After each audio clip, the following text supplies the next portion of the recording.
This video lesson completes our series on Old Master portrait painting. Today we'll learn to use a glaze. We'll need to use a painting medium to thin our paints into a translucent layer. I'm using Liquid by Winsor Newton.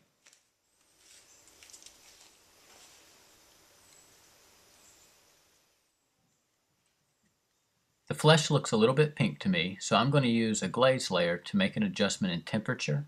I want to warm up the flesh, so I'm going to mix an orange glaze.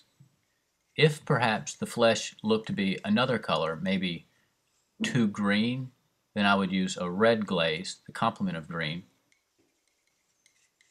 If perhaps I thought the flesh were already too orange, then I could use the complement of orange, blue, to tone down the intensity of that orange and bring the flesh back to a neutral. There's an indirect painting method in which all of the color is applied with glaze over the black and white underpainting. If the underpainting is light enough, you can simply build up layers of glaze, bringing the color and value where they belong.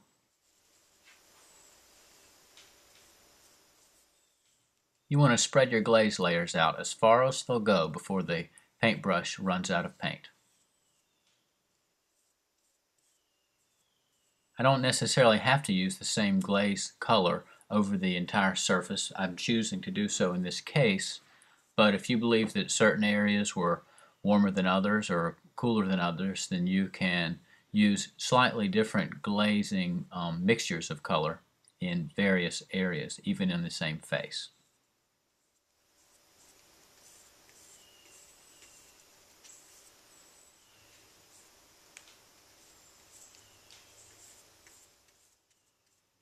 I should stress that before you apply any glaze to a painting, the top layer of paint should be extremely dry, more than just dry to the touch, but it should have been dry for several days.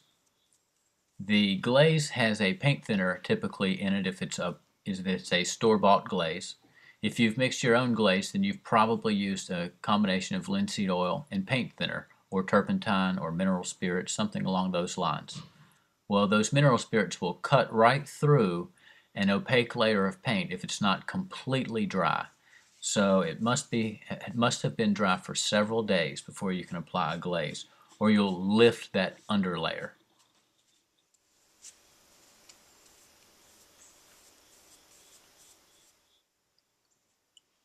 While there is medium on the surface of my painting, I can use very, very small amounts of white or very small amounts of my lightest flesh value and work that paint into the glaze layer, and because the surface is wet, it's easy to mix that white in along the edges so that it almost melts into the glaze.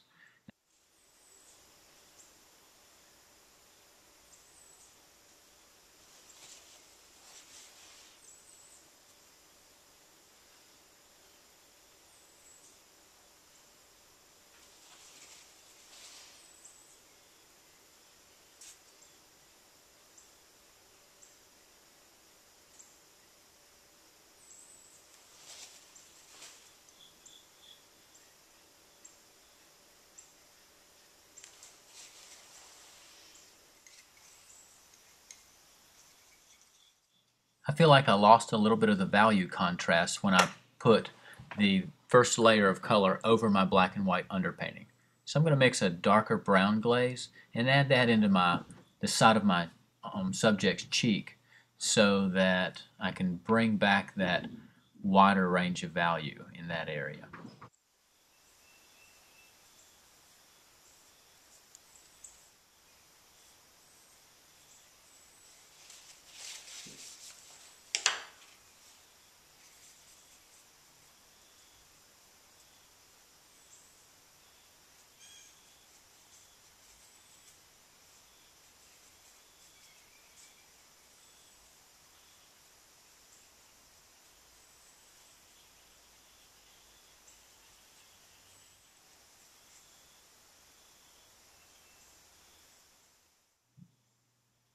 I'm going to add just a few details into the eyebrows.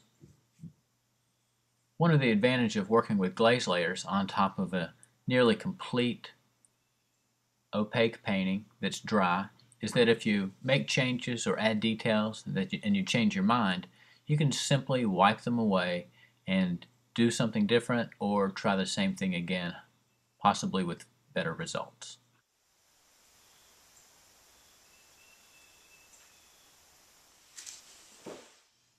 A bittersweet moment in the creation of a painting is the last stroke.